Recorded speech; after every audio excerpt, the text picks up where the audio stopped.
welcome to Mr. Randy's Wine and Spirits. I am Mr. Randy, back here again to do another episode of The Final Pour.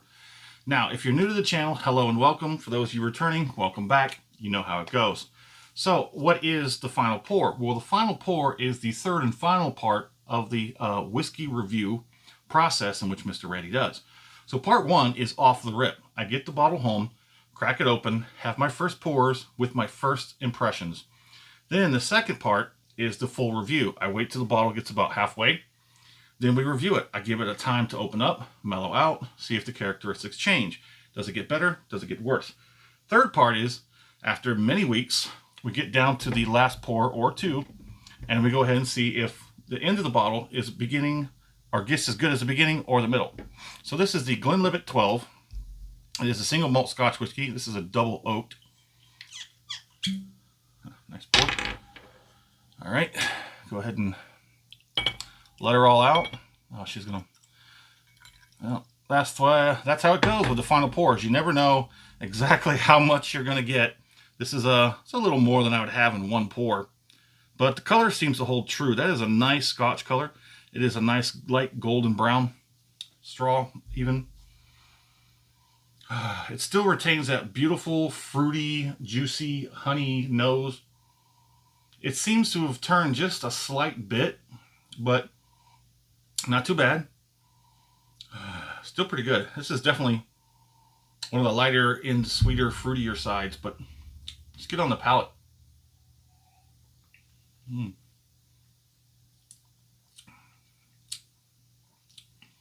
It is pretty juicy. It is pretty honeysuckle and light and fruit, and unfortunately, Mr. Randy was unfortunate enough to have started with a bourbon, so now I have bourbon sort of on the tongue. I should have given it some time and sort of rinsed that palate out and gave it a refresh and a restart. So I do get a little bit of bourbon on the back end, but everything I remember from the Glenlivet 12 is there, I guess, with just a little bit of bourbon twist to it. It's still light, fruity. It's got this like pretty decent amount of viscosity, so it's got a good mouthfeel. Let's go ahead and get a finish on it.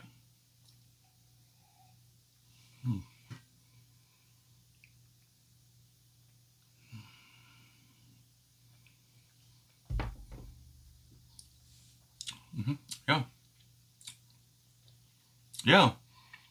So this is one of those through and through bottles. What is a through and through? Everything you get on the nose, you get on the palate. Everything you get on the palate and the nose, you get in the finish.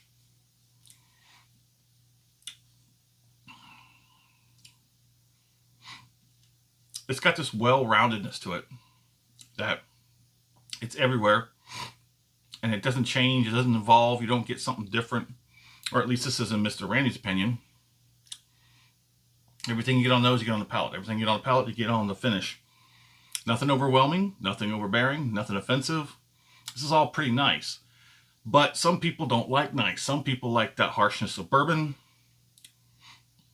So they tend to lean towards the Scotch that are matured or finished in, you know, these bourbon casks. This is double oaked. So, but it's not, you can't really pull out a lot of that oakness. It's more fruit and honey and juiciness. But there it is. Let us know in the comments what you think about the Glenlivet. I like it. It's more of the sweeter, lighter, fruitier, juicier Scotch. And I tend to lean a little bit towards the opposite way. Something a little more oaky. No, I'm sorry, not oaky. Briny, like the Ardbeg, something from the Isla, Lafroig. Those are my preference of Scotch. But tell us what's your preference of Scotch in the comments below. And as always, thanks for stopping by here at Mr. Randy's Wine and Spirits. I am Mr. Randy. You have a good one.